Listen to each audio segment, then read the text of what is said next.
So, hello everyone. Let's start with another lecture of Heroes of Freedom today.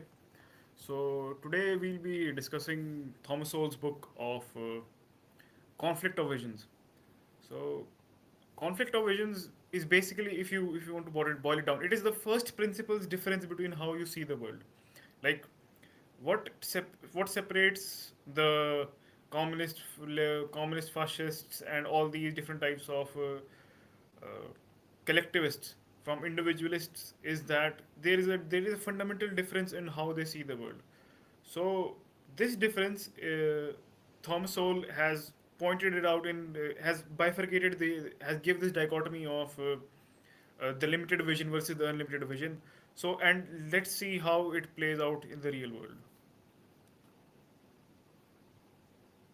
Last year, A Conflict of Visions. Segment 1, The Two Visions. Let me quote from A Conflict of Visions. Quote, when interests are at stake, the parties directly affected usually understand what the issue is. However, when there is a conflict of visions, those most powerfully affected by a particular vision may be the least aware of its underlying assumptions. Explain that distinction between interests and visions.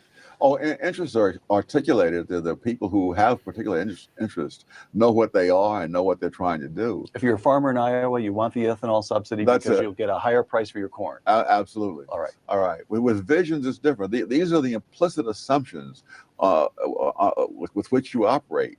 You may not articulate them even to yourself, but you're. Yeah. So these are the base assumptions on which you build your worldview on. So these are the so this is basically the vision that you hold. Like, do you hold an unlimited vision or do you hold a limited vision? Assuming certain things when you talk or when you think, and seldom are those things are spelled out. Now, in A Conflict of Visions, you talk about two fundamentally differing visions, and these two fundamental visions underlie an enormous amount of the Western political tradition. Yes. The constrained vision and the unconstrained vision. Let me take a stab at a tight definition of each, and then you correct it for me. Under the constrained vision, an exemplar would be Adam Smith. Yes. Human nature is flawed, but it's fixed. And the question is, how do we erect institutions that contain our flaws and permit us to live in the best possible society, given in effect the fallen nature of, or the fallen character of human nature? Fair? Yes, absolutely. So when you say constrained, it's a vision of human nature itself. Human nature is fixed, flawed, and therefore we operate within constraints, the constraints human nature itself provides.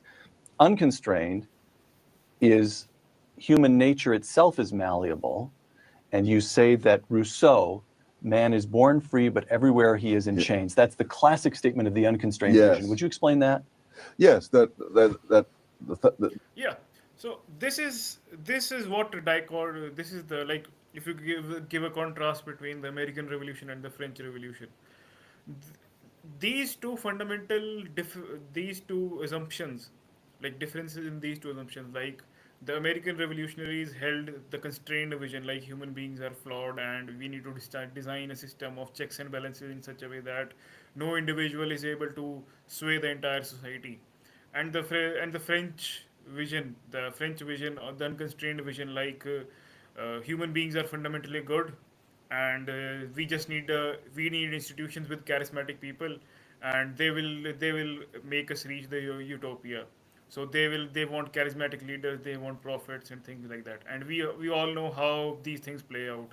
Like things like during the French Revolution, people were like, "Whoa! Finally, yeah, finally we'll get rid of the monarchy and attain some glorious country." But then the Jacobins came in and Robespierre did whatever he did. And similar thing happened during the Russian Revolution. Like they were thinking, yeah, finally the utopia is here and now we'll be able to enjoy peace, prosperity, happily ever after. And then Stalin and Lenin murdered almost 20 million or 30 million people of their own people, starved them to death. So this fundamental assumption that you, that the government or institutions have can with the right people can do unlimited good and can have unlimited power, versus this vision that no one institution can do good, no one individual can do everything right. It is better to have checks and balances and has have as many participants as possible to ensure that no one is able to monopolize all the power, and collectively with cooperation people are able to deliver better results as compared to anyone with all his flaws and all his misgivings is able to take over and cause system wide damage. And that is why we hold, and we as libertarians hold this constrained vision, and that is why we believe that rather than relying on the government, where government as a mechanism for doing social good, see it just as another institution trying to compete with others for providing the same services. And no amount of leadership will be able to deliver ever be able to deliver services up to the satisfaction of the people for a sustainable period of a time. The things that we suffer, according to those with the unconstrained vision, it's because of the failure of other people to be as wise or as noble as themselves, because there are no inherent reasons for us to be unhappy. Yeah, the unconstrained vision or relies on the assumption that, oh, we just need good leaders, oh, we just need, oh, if everyone, like communism would have worked if everyone was wise and not greedy and had worked hard. So this is basically trying to say that human beings just need to be their ideal selves to for our system to work, rather than seeing human beings as they are, that they are flawed and on and different people are or different on different or different point of the spectrum, rather than being completely good or completely bad. So rather than putting on the onus on individual that you have to be really good for the system to work, let's build the system in such a way that whoever joins the system isn't damaged that much by him, and everyone is able to function well within the system.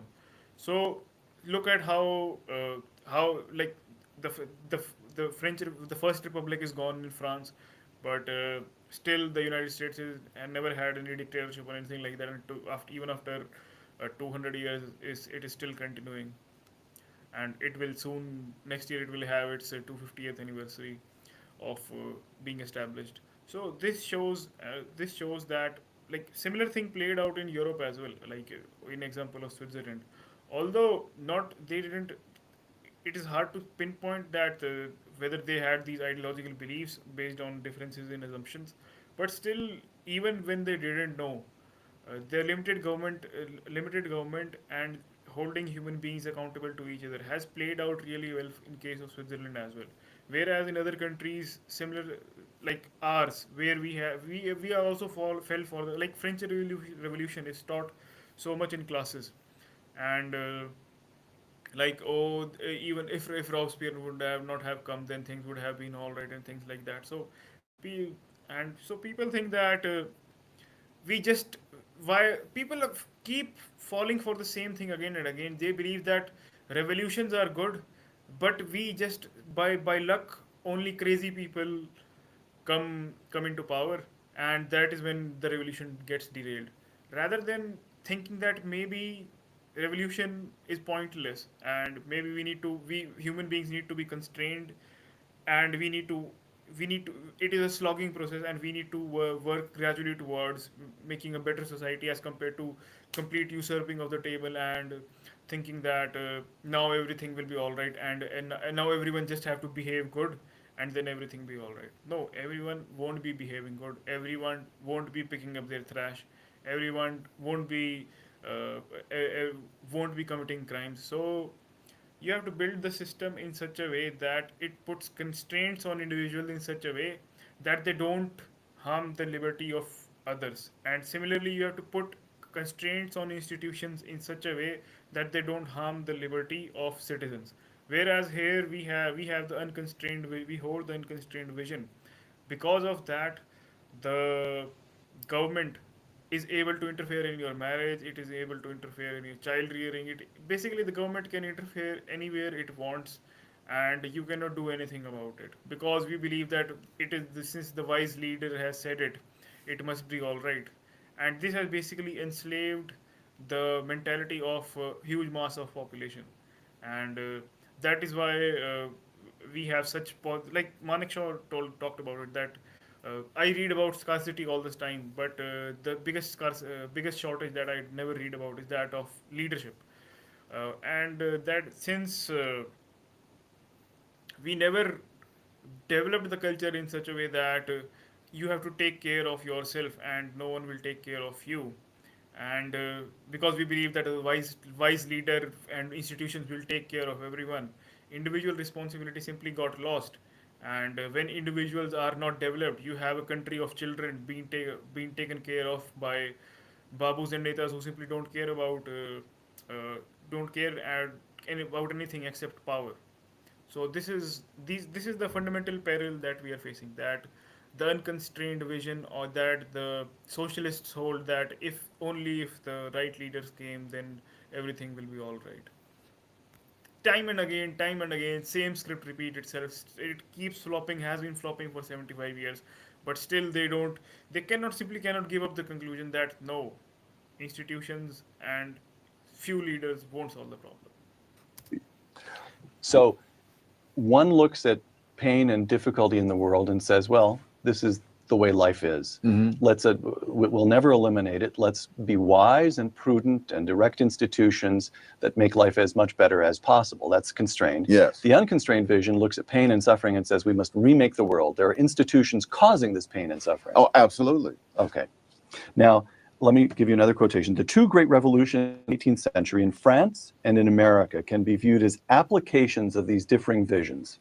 Explain that one.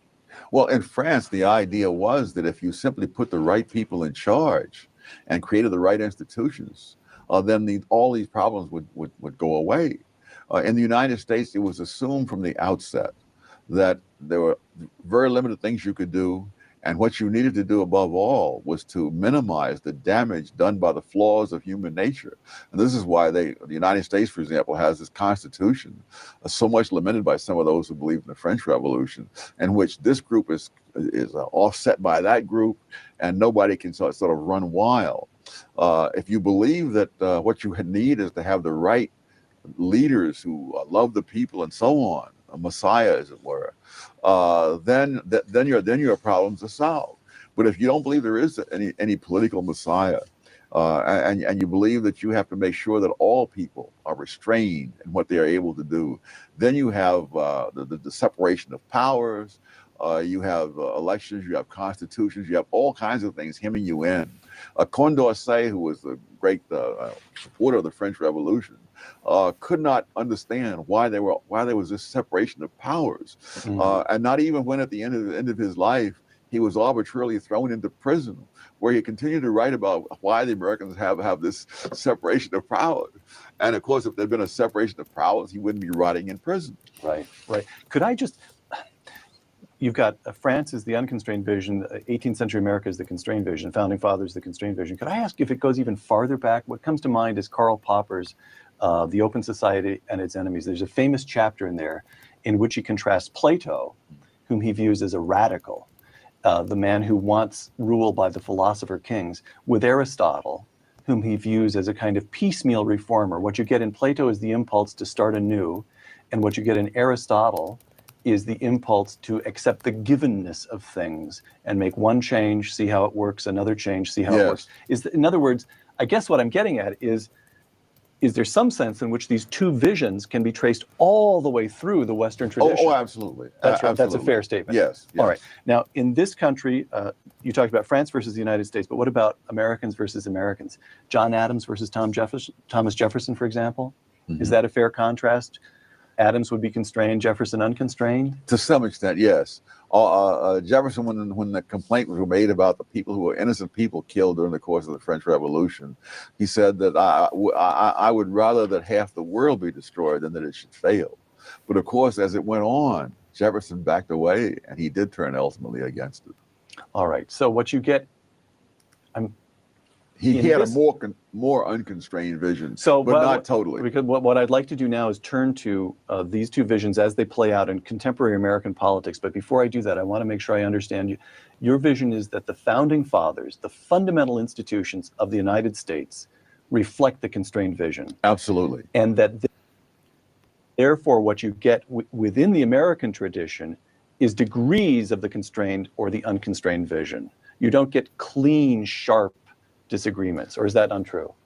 Oh, you do get it. The whole erosion of the Constitution, All right. largely by the courts, is the notion that no, we have to look out for the public interest, and therefore we won't worry about the constraints of the Constitution as much as some people would like. All right, which takes us to segment two visions of the law. The constrained vision of the law, and here I quote a conflict of visions. Oliver Wendell Holmes expressed it when he Yeah, this is a very important thing that, like, based on these two different worldviews, like the constrained versus the unconstrained, this with this on based on this assumption will lead to creation of very different institutions and legal systems, and that is why some why you have relatively functional legal systems and institutions in the United States as compared to India. So this will this will reflect that how this fundamental difference has played out over the years. declared, the life of the law has not been logic, it has been experience, close quote. Yes, How is he giving expression to the constrained vision? there is no one who, from sheer intellectual power, can tell you what the law ought to be. That we learn from trial and error simply. Yeah. So this is very little talked about. Like even in the ancient, like a lot of the law has been taken from the Roman law, but Romans when they administered, they were really careful about that. They followed the local tradition in line with their laws. It wasn't like and this like emperors also followed these things. Like they were really careful about where they need to ensure their laws and where they need to respect the local culture. But when certain at a certain moment this divergence came where the leaders and like here in India happened a similar thing happened as well, like where Ashoka decided to interfere into the lives of the individuals to like this is what you should do, this is not you should do, I am your father and things like that. So paternalistic state is an extension of this fundamental world or unconstrained vision that I am uh, I am a wise leader or we need a wise leader who will tell everyone what to do and then everything will be good. Whereas whereas the constrained vision will have a leader who will try to do his best while ensure with consent and cooperation of everyone, which is naturally a very difficult thing to do, and hence most people being lazy and avoid it. Anyways, the point is that this difference in visions leads to very different legal systems, and since our system decided that our country decided that our founding leaders held like freedom fighters held that unconstrained vision. As a result, we have this interference in marriages, this interference in culture, this interference in temples, believing that politicians and bureaucrats can take care of these things better than the local people. Because we're not capable of learning everything just by figuring it all out in advance.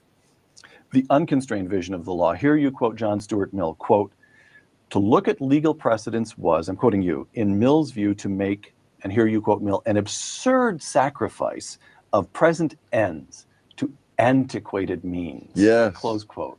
How is he giving voice to the unconstrained? Well, this is the notion that we need someone to come along and update the law from his own intellectual resources, rather than from the actual experience of millions of people in generation after generation. No one believes the law should remain fixed as it was at some given point in the past. The question is, who shall have the authority to change that law, and with what constraints on that person, so that that person is not just giving vent to his own feelings or imaginings or theories. All right, let me give you a couple of quotations. John Yeah, McCain. this is mostly what is happening in India. Like since this assumption simply doesn't exist, every solution to every problem that is proposed is bring some new law. I have thought about this logically. not realizing the limits of logic, and then I have that there are limits to logic. They simply think that I have come with this sounds logical, this needs to be done. I will try everything to get this done. That is why there is a fundament, and that is why central planning fails as well. Like they come with the most logical things and logical of the arguments, but their foundation is wrong, and that is as a result of that they are bound to fail. And similar thing happens in legal law as well. Like they introduce some laws like we'll introduce ban on all these like suppose the ban on alcohol has never worked because inevitably the government simply can't enforce it, and no matter how much state machinery is used, the government simply can't enforce it. But still they believe that alcoholism is a problem and the solution is getting rid of alcohol and it should be banned. It leads to crime, it leads to mafia, it leads to illegal liquor. No, they ignore it, try to implement it again and again, and it still fails. So these type of overreaching laws are a reflection of the unconstrained vision. Presidential debate of October 16th on the kinds of judges he would nominate to the Supreme Court. Quote, I will find the best people in the United States of America who have a history of strict adherence to the Constitution and not legislating from the bench. Close quote.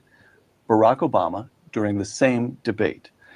If a woman is out there trying to raise a family, trying to support her family, and is being treated unfairly, then the court has to stand up if nobody else will. And that's the kind of judge I want. That's Close unconstrained. quote. That somehow or other there are people with the judicial robes on who can just decide these things ad hoc, which among other things would mean we would no longer really have law. You would discover once you got into the courtroom in front of the judge, you would then discover what the decision is, but you'd have no clue beforehand. So that would, a full embrace of the unconstrained vision, which Barack Obama seems intent on, would overturn the fundamental basis of American law, which is a nation of laws, not of men. It Absolutely. would be a nation of men, of judges. Yes. All right. September of this year, the Rasmussen Polling Company asked this question. Should the Supreme Court make decisions based on what's written in the Constitution and legal precedents, or should it be guided mostly by a sense of fairness and justice? Close quote. 82% of McCain supporters said the Supreme Court should base its decisions on the Constitution. 29% of Obama supporters agree. 11% of McCain supporters said the Supreme Court should make its decisions on fairness. 49% of Obama supporters said that it should. Now, here's the question. You've said McCain constrained, Obama unconstrained. But what this would seem to indicate, this polling data, that this is not just a debate taking place among politicians or American elites. It's reached very deep into the American public. Oh, absolutely. 49% of Americans think the Supreme Court should, of Obama supporters. 49% of Obama supporters, exactly, say so does that startle you? Does it alarm you? It doesn't startle me, it depresses me. But, this has been going on for a long time. People complain about a court decision on the basis that they wish it had turned out differently. But that isn't the judge's job. There was a wonderful case, and I wish I could remember the title of it, in which Clarence Thomas said that he really agreed with the position taken by one of the litigants in the case, but that he wasn't there to decide that issue. He was there to decide what did the law say, and the law said otherwise, and so he voted against them. You see the same thing in Oliver Wendell Holmes, where in a number of So similar thing plays out here as well. Like some justice was giving here in India a statement that I believe in judicial activism and things like that. No, this is not what judges are appointed for. Your job is to to ensure that the constitution isn't violated, and not some vague sense of justice or truth that you believe, justice or fairness that you believe in. This is not the job that you have been put in charge for. And this judicial activism and things like that are simply cover that these judges use for pushing ahead their ideologies. And this gives room for, like, first of all, the constitution, the republic's foundation is the constitution, and No, no ideologue is, no ideologue is supposed to subvert that. But under the cover of judicial activism, they try to bring novel interpretation of things that is suitable to their ideological objectives. And this is how the republic is subverted, and this is how where the decline and fall begins. So what we need to ensure is that your personal biases don't cause system wide risk. And that is why constraint on individuals and institutions in those individuals is essential, so that no one is able to cause system wide damage. Like some judicial like when the judiciary put their knee that socialism and secularism can be should be acceptable in the preamble. They backdated the preamble pre-existed before the constitution, but they backdated the document and injected the words socialism and secularism. So this and the judges accepted it. So this shows that you didn't do your job of whether if this was of ensuring that the constitution was kept, like the principal values of the constitution were kept. And when it was specifically mentioned that we don't want to bind future generations for the present, which the framers of the constitution were aware about, how was it allowed that secularism and socialism were allowed to be injected into the constitution? So this is clear case of activism, judicial activism, and a reflection of the unconstrained vision. Like I believe in what is good for the people, and since I have power, I will do whatever I want and feel is right for the people. Cases, he makes very cutting disparagements of one of the litigants in the case, and then votes in favor of him because I'm not here to decide what the merit is. And one of his decisions, he said, I am not at liberty to discuss the justice of the act. The act is what it is, and once I know what that is, that's the decision I have to make. Well, then, if you see, well, one more question here. You write, the unconstrained vision, again, I'm quoting you, has tended historically toward creating more equalized economic and social conditions in society, even if the means chosen implied great inequality in the right to decide such issues and choose such means, close quote. Inequality in the right to decide issues. Does that tell us why the left in the United States seems so much more comfortable with having courts make social policy? Absolutely. That's what's going on. Absolutely. That they want equality of outcomes, and they will choose how to make the outcomes equal. But they don't want equality of choice on the part of the people themselves. Many of the liberals say that they're for the family because they're for creating all kinds of goodies to give to families. But they want to take away the family's fundamental function, which is making decisions for members of the family itself, particularly the younger members who aren't yet grown. In the current political context, and we're taping this program just 2 weeks before the election, how do you see, what opportunity is there for those who believe in the constrained vision as regards the law to advance their view, to advance the constrained vision and beat back the unconstrained vision? I guess you argue for it, as you do for other things, but I think what happens is that many people vote. They don't think that far ahead. They think, I like this guy and so on. They don't think, what kind of judges will he be putting on the court, on the federal bench, who will be there 20 and 30 years from now, who will be turning loose criminals, let's say, for 20 or 30 years. Right. Well, I know that you have some reservations about John McCain as a candidate, and we'll come to some of those, I suspect. Yes. Actually, I've got some questions intentionally to provoke you, Dr. Sowell.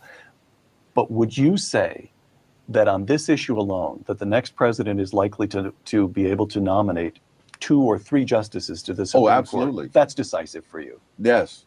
All right. Okay. Segment 3, 2 visions of war.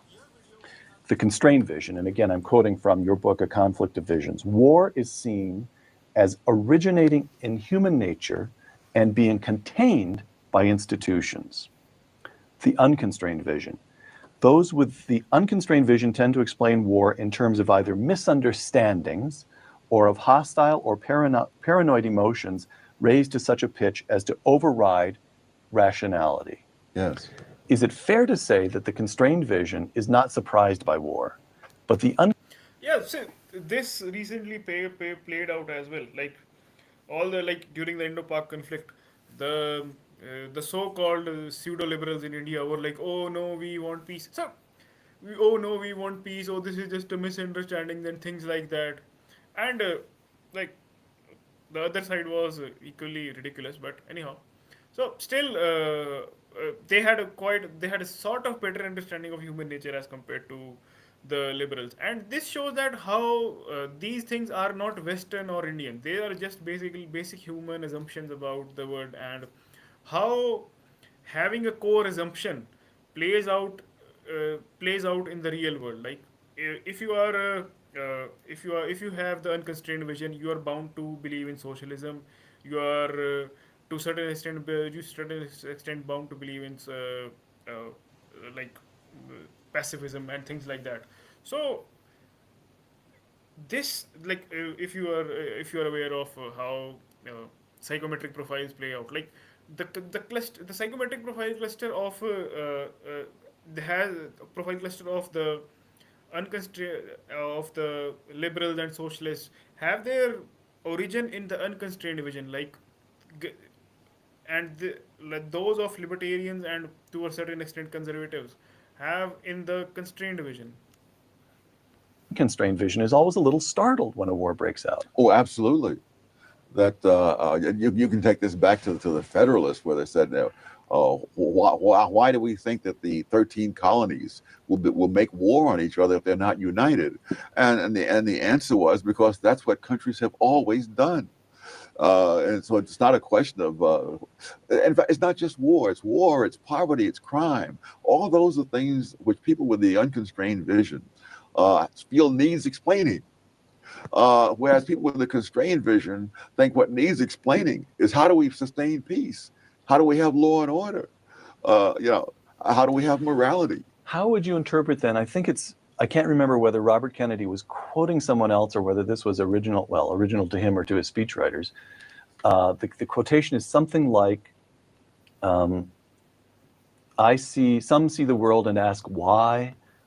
I see what could be and ask why not. Yes, yes. That's a kind of that's the unconstrained vision in a nutshell.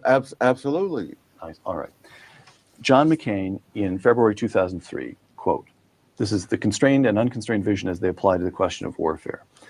In this age, liberating oppressed peoples from tyranny, from the tyranny of those who would do us harm, serves not only narrow national interests, but the ordered progress of freedom. Close quote. Barack Obama in August of last year, quote, in the first 100 days of my administration, I will travel to a major Islamic forum and deliver an address to redefine our struggle. I will make clear that we will stand with those who are willing to stand up for their future and that we need their efforts to defeat the prophets of hate and violence. Close quote. What do you make of those two?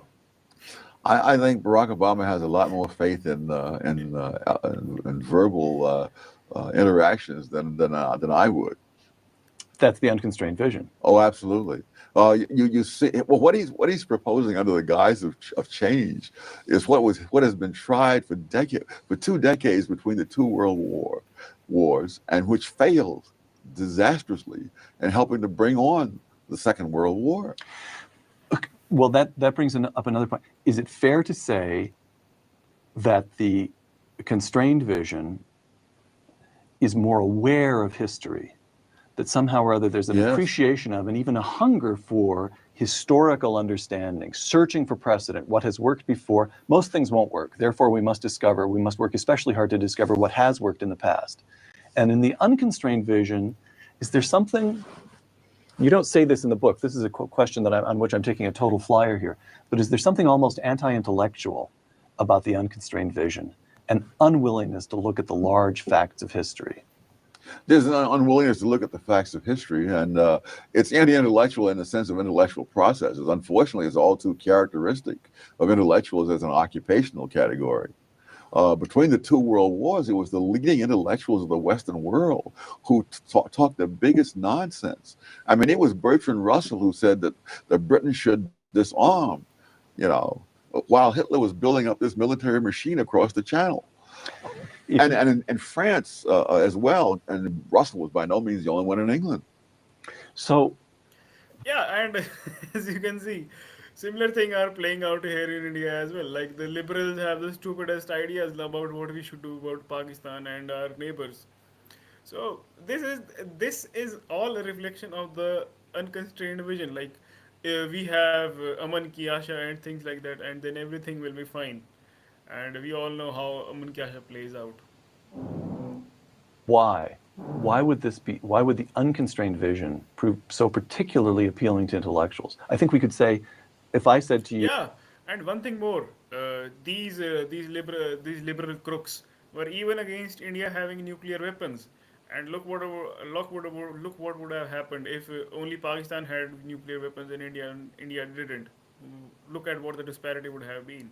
So this unconstrained vision versus the constrained vision, this fundamental differences in how you see human beings and how you want your institutions to be is the cause of peril of is the cause that causes so is the cause of so many perils that we are experiencing right now. uh, what would you expect a survey of the faculties of the top 100 academic institutions in the United States to show? If we could come up with a set of questions that would show whether the faculty adhere to the constrained or the unconstrained vision, you and I would both expect a huge majority to subscribe to the unconstrained. Oh, vision. absolutely. How come? Why? Why is that appealing to intellectuals? That is a tough one. But I think that I guess the short answer is they imagine that good people like themselves can make this thing go. And if it hasn't worked in the past, it's only because they haven't had the right people doing it. In other words, communism would have worked if it hadn't been for Stalin. Yeah. So so similar thing here that that idiot who said that India never had socialism or India never had communism or that wasn't real combination. All these idiots are just simply uh, holding the view that only if we had great leaders then things would have been way better. No. Leaders will come and go, things will change. We need to build a system in such a way that whoever comes, he cannot cause systemized damage, and an individual is free to grow and prosper on his own. You know, but of course, once you have a system like communism, people like Stalin are the ones who will come to the fore. All right. Yeah, and this assumption that no, only some wise man had come instead of Stalin. No, the Stalins, the Maos, and the Robespierres are bound to happen. So don't worry about it. Because when you concentrate power in a small place, the biggest psychopath with the most murder tendency will eventually get into power. So don't worry about that. It is better to have so have a decentralized system in such a way that even if most corrupt of the individual becomes in charge, he is still able to do very little damage, and people have a choice to move out. Back to warfare and defense. Barack Obama's plan for defense spending as of last year, I'm quoting his speech. I'll stop. I will cut development. In the early to mid 30s, voted consistently against defense spending, and they argued that our security does not depend on armaments, but on disarmaments. And so when Chamberlain went to Munich to talk to Hitler, it wasn't just his own party, the conservatives, who applauded him when he came back. It was the labor and liberals as well. He was probably the most recognized man among Western leaders, perhaps of the past century. John McCain, you've just compared is not how the economy operates, a conflict of visions. The constrained vision sees market economies as responsive to systemic forces, the interaction of innumerable individual choices and performances. The unconstrained vision argues that this is not how the economy operates, that it is currently obeying the power of particular interests and should therefore be made in future to obey the power of the public interest. Yes. Close quote. Explain that. Yeah, so this is basically this is basically like you claim that like Indians claim that, oh, we have our own ideology. No, you don't have your own ideology. No one has their own ideology. This is a fundamental difference in vision, and the way you call it Western, you call it Indian, that doesn't make any difference. The point is that whether you hold the constrained vision or the unconstrained vision, and if you are realistic, you will hold the constrained vision. But if you are unrealistic in idea and have some ponytail, some unicorn ideas, then you are bound to have the unconstrained vision. Like you can, and this same rhetoric happens in India or anywhere across the world because they hold the same assumptions. Well, they imagine that they can define the public interest by themselves. Yeah, like he can decide that this will be the this is how we will bring jitni abadi utna hak, and this is how we will bring social justice, or this is what needs to be done to ensure that we have a promised land of the whatever. Whereas in a market, each individual defines his own interests himself and acts accordingly and interacting with other people, and accommodating other people, and competing with other people. All right, a couple of quotations here. This time I'm not going to contrast McCain with Obama. I'm going to begin with a quotation. Here it is. We who live in free market societies believe that growth, prosperity, and ultimately human fulfillment are created from the bottom up, not the government down. Let our banner proclaim our belief in a free market as the greatest provider for the people, close quote. Ronald Reagan. Yes, I thought so. You did, all right. Now, John McCain on September 15th. The American people are being threatened today because of greed and corruption that some engaged in on Wall Street and that we have got to fix, close quote. What do you make of what's going on in the Republican Party? Well, From Reagan to McCain. Decline. University going to tax me more, isn't it? Barack Obama. It's not that I want to punish your success. I just want to make sure that everybody who's behind you, that they've got a chance to success too. I think when you spread the wealth around, it's good for everybody, close quote. What do you make of that one? Oh, I think it's classic left ideology. And by the way, he's spreading. He wants to spread Joe the plumber's wealth around. He's not spreading his wealth around. We all know about his half brother in Africa who is living in dire poverty. It's been fascinating to me, these various people who want to spend the taxpayers' money, but who. Yeah, these politicians seem to be really interested that like that idiot who is running for the mayor of New York. He wants, I don't want any billionaires, and here in India as well, like the MacBook socialists of India are not really interested in giving up their wealth, but are really interested in taking away the wealth of those who are above them. Their entire socialism is basically stealing the wealth from those who have more from them, and keeping some for themselves, and what is after what is left after what is left for them, distribute it to the poor so that they may vote for them. So this these are human tendencies. West or Indian is simply irrelevant. These are just worldviews that are playing out right now.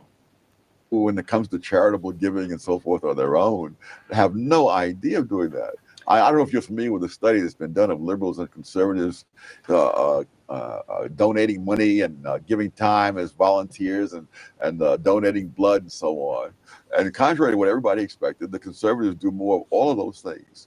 The study showed that if everyone donated blood at the same rate at which conservatives donate blood, there'd be 45% more blood donated in the United States than there is. And also, weren't you struck by the Joe Biden's tax forms when they were released? He's had an income that's roughly triple that of Sarah Palin, and yet his charitable contributions have been much smaller. Much smaller absolutely, absolutely. Right. Let me try with John McCain one more time. Two assertions he made in the very same 5-minute. Yeah, and this is a short commentary on whether how socialists use this garb that oh, capitalists are greedy, oh, they only care about the money and things like that. Like socialists care about money more than anyone else. That is what they obsess about all the time, and they obsess about it so much that they don't give it up. While those who are free and who believe in trade, exchange it and invest in people around them so that everyone's lives can be better. But socialists are much more interested in taking away money from those who are successful, and to appease their voters, give them some chillers so that they can vote for them the next time as well. Radio Talk. This is both come from Radio Talk on October 18th. Quote, at least in Europe, the socialist leaders who so admire my opponent are upfront about their objectives. Raising taxes on some in order to give checks to others is not a tax cut. It's just another government giveaway. Close quote. Excuse me, this is not from the Radio Talk, but it's from a rally he gave on the same day. And he was talking about the need to address the financial crisis by buying up mortgages. Quote, we need to give you a mortgage that you can afford so you can realize the American dream of owning your home, close quote. So which vision does John McCain represent? He was, what I have to say. All right. Back to Barack Obama. You mentioned the, I think you would call it a naive view of world affairs, that he places a great deal of faith in in rhetoric, the ability of rhetoric to solve global problems. This reminds you of the 1930s. It reminds you of Neville Chamberlain. Yeah. I read you a quotation Just like the Progress Party. of the notion of spreading the wealth around. And again, you said that's perfectly pure socialist doctrine from the 1930s. Would you argue that this And the great first prime minister that we had, he too believed in word selling too much. man is the most left-wing, or the purest embrace of the unconstrained vision that we've seen in American politics since when? Since the New Deal? Since the Great there's been Society? American politics. Really? Reminds me of a sophomore in college, who thinks that he can run the world because he's never had to run anything. And you can believe that only until you have personal responsibility for consequences. And that's when it gives you a little bit of humility. Why don't the American people see through that? Isn't that the fundamental bet that the founders made, that that voters would see through? Ultimately, they'd see through nonsense. Yes, but that was before nonsense became a large part of the curriculum of our educational institutions. All right. Yeah, and this is connected but not directly related. That the entire socialist takeover of education is all about spreading economic illiteracy and making people unable to understand why things are going on the way they are going on. It is like that, if you have seen Three Body Problem, the entire scheme of the Trisolaris is about reducing humanity's belief in its science and technology so that they can get confused and cannot develop themselves until they come and take over. So similar things socialists have done to the whichever country they are ruling in, that they make people economically illiterate so that they can govern them. Segment 5.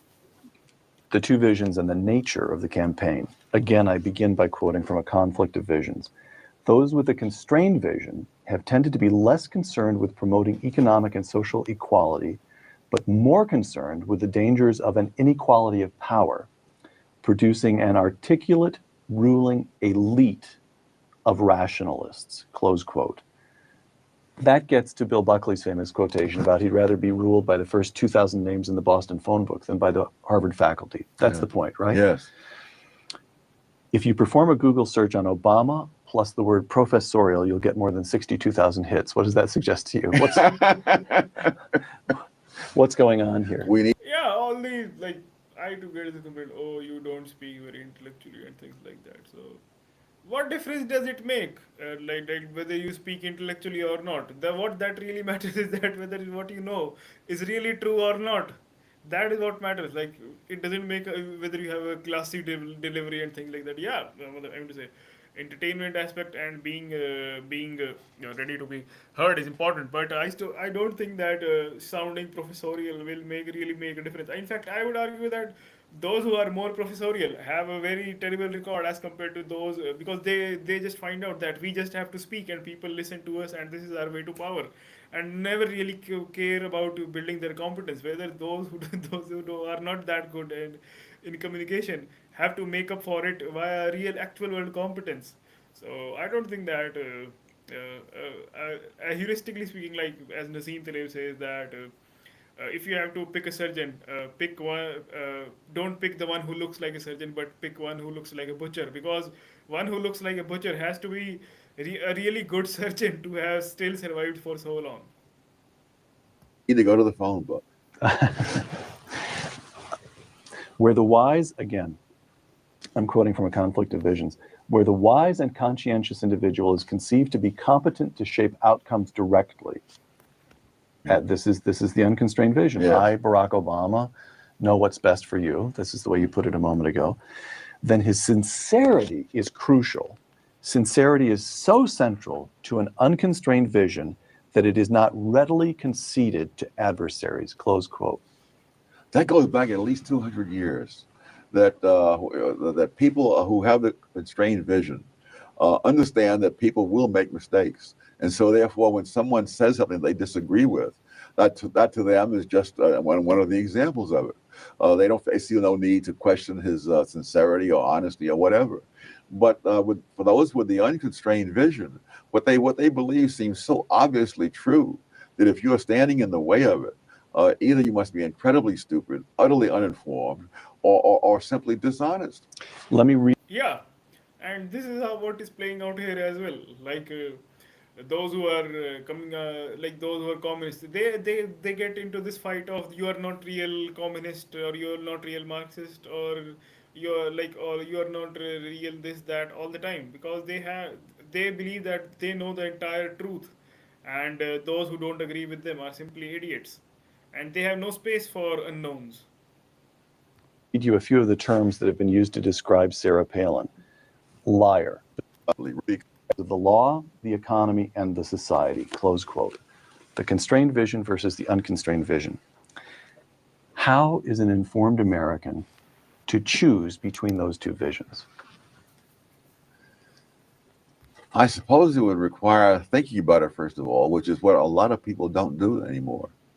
I mean, there are people who simply react because they like the way someone sounds, and unfortunately, more and more such people vote. So it's a Yeah, question. and in the social media era, this is what is really playing out. Like sounding good has replaced being actually good, and pretending to care about people has been replaced by actually caring about people. Of education. In one sense, yes, in another sense, no. I think before so many people went to colleges and universities, common sense was probably much more widespread. Why is that? Why is that? Why is that? We keep coming back to higher education as a kind of pollutant in the American political system. That's been a theme of our conversation. Why? What's going on? That's a tough one. That's my next book, which is about intellectuals. Oh, really? That all the incentives are for people who are intellectuals in the sense in which I would define the term, uh, to venture beyond what they are competent to do. That is, we know that who's the man at MIT who's the linguist? Noam Chomsky. Oh, Noam Chomsky. Noam We Chomsky. know the man is a landmark figure in the study of linguistics. Yes. But we would never have heard of him if he stuck to linguistics. True enough. We know that our wonderful colleague, Mr. Ehrlich, is Paul Ehrlich here at Stanford. Yes, has reputation in entomology. But we would never have heard of him if he had stuck to entomology. And so all the incentives are to go beyond what you're competent to deal with and to just assume that because you're wonderful at this, that this makes you sort of a general philosopher king. All right. If the current polls hold. Yeah, and this is what a lot of Indians desire, that some great philosopher king will have who is knowledgeable in everything, and a lot of a lot of individuals hold that sort of delusion that I am the great philosopher king and I know everything that is good and I will make India a great country. No, you won't. You don't know everything. What you know is mostly false and whatever. So this delusion, plays out in such devastating ways that our first prime minister was a similar deluded individual as well, who believed that I know what is good for everyone. And then when the Chinese hit the country, he got aware of his limitations, like not securing the borders and having an unconstrained vision that the Chinese, being communist, will be principled and things like that.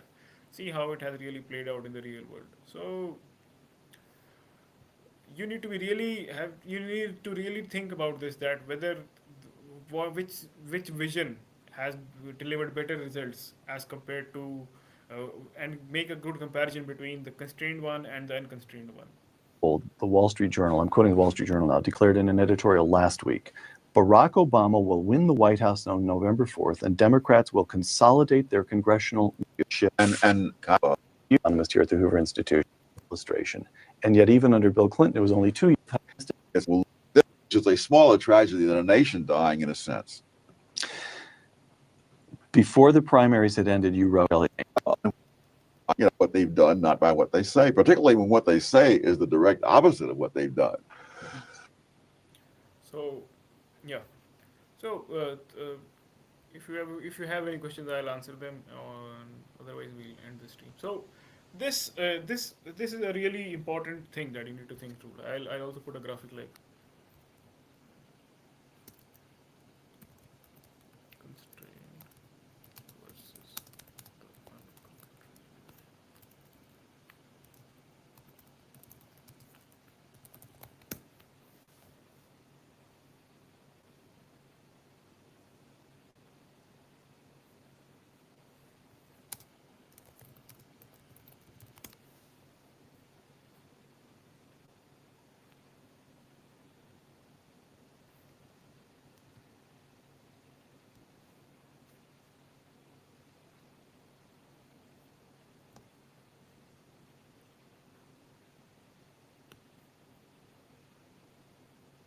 the yeah. So this is the graphic that I will share.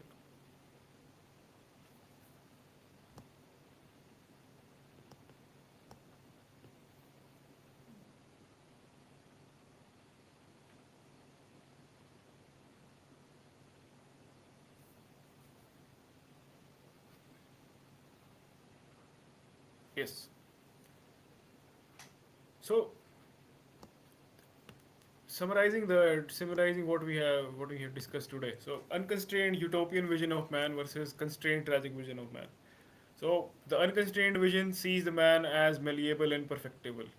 Like the communists try to make everyone equal by giving them and similar to like what here the socialists believe or what here the reservationistas believe that if everyone is like everyone is malleable and perfectible, you just need to give them all the resources and they will be everyone will have equality of outcome, equity. Now the constrained vision holds that sees man as flawed and selfish and fixed. Unconstrained vision, man believes that society should be led by the strongest and most capable among us under the right institutions. Similar thing happens here as well. Whereas in the constrained religion believes that all people should be restrained in what they should be able to do, believes political leaders to be of the same flawed, selfish, and fixed nature as everyone else. Thus, the importance of separation of powers and constitutions. This, this fundamental difference in vision, is what most of our conflicts is about. And time and again, the unconstrained ones have failed in actually delivering things, but still they keep coming after those who want the constrained vision. Like facts are on our side, but somehow they still have this delusion that next the one they are like they're like that individual in the casino who is expecting that the next poll will bring him the jackpot, but the jackpot never comes. Now, in the unconstrained vision, they believe they judge laws by the intention, oh, this is a good law, so the like banning liquor is a good law. This is bound to bring good effects. But no, that doesn't happen. Whereas in a constrained vision, the laws are judged by their effects. So turns out it is a flop idea to have prohibition. So it is a stupid law and shouldn't exist, and no one should try it. Similar goes for rent control. Rent control people will rent control. The intention is that oh, this will bring rent down and make housing affordable. But the constituent vision realizes that this has been practiced time and again, and even during the ancient Roman times, and still it hasn't worked out anywhere. But still, this law keeps coming up, and that idiot who is trying to bring it in New York again. So, anyhow, yeah, so the unconstrained vision holds favors human action motivated by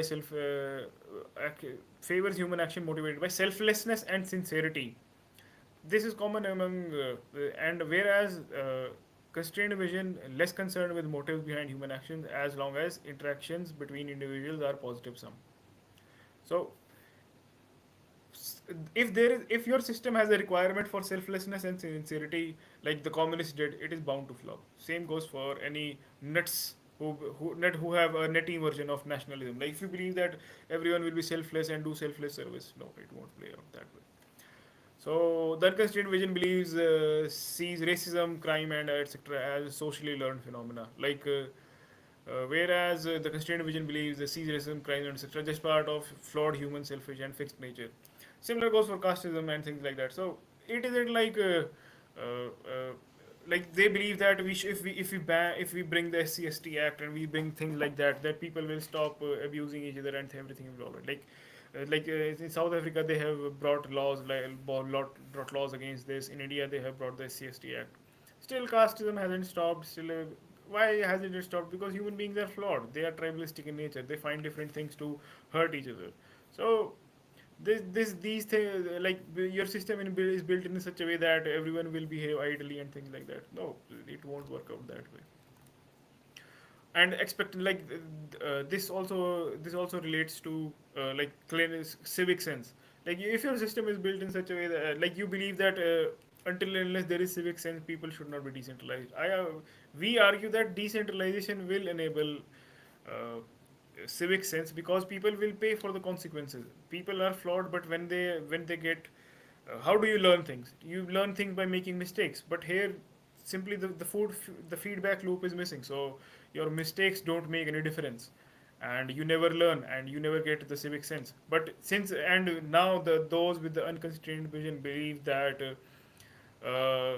until unless everyone becomes selfless, we should not give them power. So this simply doesn't never simply never plays out, and you keep facing the same problem all the time. So yeah, so the unconstrained vision sees market economies as obeying the power of the particular interest and should therefore be made in the future to obey the power of the public interest. Whereas the constrained vision sees market economies as responsive to dynamic forces, the interaction of innumerable individual choices and performance. This is why we as libertarians believe in free market as a way better solution to all the problems that we face, and that is why we are building the real free market system. The real free market is what we are trying to bring as an alternative to solutions. Like if you want to see the solution, if you want to solve a problem, either start a business or help those who is already running a business on it. This is the way how you solve problems, not you fight interests and things like that. No, that has been tried and failed again and again, and that game is entirely different, and you wouldn't get the outcome that you expected. So it is better to start a business and actually solve problems as compared to fighting elections for convincing people and things like that. No, you have to have a really limited, this is like human beings have, like this is also how, like if you have a very limited constrained belief about human beings, that people have limited time span, they are not educated about everything, they won't make wise decisions about everything. So it is better that you provide them with actual evidence and provide them with the actual solution as compared to convincing them of theoretical things and expecting them to be selfless and ex-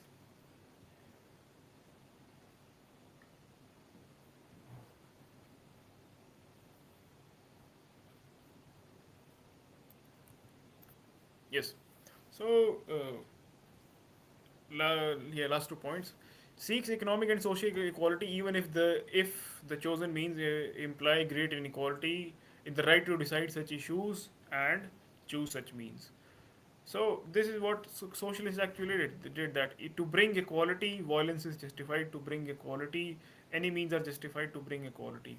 And how it played out in Soviet Union. See how it is playing out in North Korea, and see how it is playing out in Cuba. See how it played out in India from 1947 to 1991.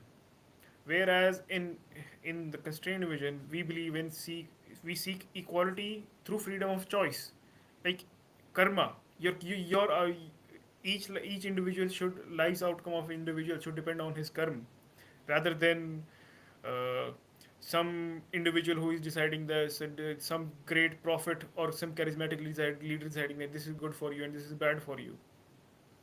Each individual should attain his mukti and moksha in his own, through his own choices, through his own karma, rather than with the help of some prophet. So the unconstrained vision points to human irrationality as proof that the strongest and the most capable among us must lead. This is what dictators use, and this is what a lot of Sasta Maos and Stalins running around among us to promote that since human beings are irrational, the strongest and the most capable, we need to have a dictator who will guide us, who will take us to the utopia. Whereas those who hold the constrained vision, are less concerned with whether or not individual always behave rationally. We emphasize that the leaders come from the same pool of flawed, selfish, and fixed human beings. So, if we have to summarize the foundational thinking, that this is how, like, why do societies fail and why do political systems fail, and what which systems succeed and why they succeed. This, if there is a disparity, if you are on the unconstrained side, you are bound to fail. If you are on the constrained side, you are bound to succeed, both in business and both in politics. And if you want to bring real change, you need to accept the facts as they are and then work around them. And basically the entire fight is about, like, this is not about libertarian or communism or things like that. This is about just, these are just the two fundamental differences in vision that everyone holds, and how that everyone holds. And the entire conflict is about this, whether you are communist, nationalist, libertarian, you are just on the different sides of the spectrum. And this is how, and the fundamental fight is about these two visions. Like the political fight of the current democratic system is just about the conflict of these two visions. And I suggest that you read the book and go through, and you will get some really enlightened ideas. So thank you all for joining. We'll have another episode of Heroes of Freedom next week, Monday, and I'll try my best to convey more and more ideas and make it much more entertaining. So thank you all for joining. Goodbye.